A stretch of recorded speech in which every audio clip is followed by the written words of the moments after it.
Saving and reusing Q&A tables. If you create a really useful Q&A table that's going to be handy for other forms in the future too, in this case, this is a good straightforward Q&A table that will apply to all sorts of purchase agreements. I've got a seller, a buyer, a price, and a date of signing. Rather than create that from scratch every time I do a new purchase agreement, I can save this Q&A table for future use. And the best way to do that is click the table button. Remember, the table button is what you click to create a Q&A table in the first place. But if your cursor is sitting anywhere in a document that already contains a Q&A table, then it has a different function.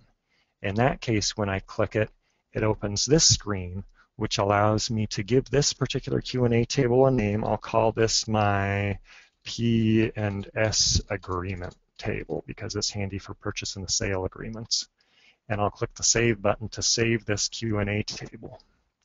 Now in the future, when I create a new form, let's just go with a blank form here.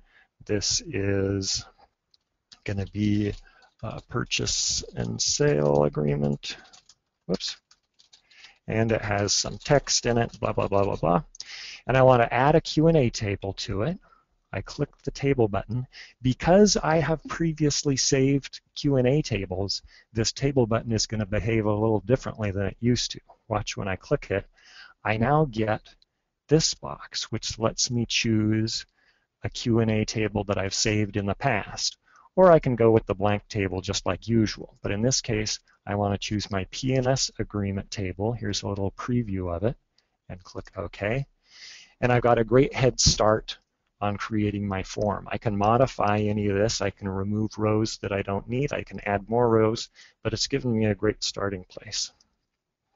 And that is saving and reusing Q&A tables.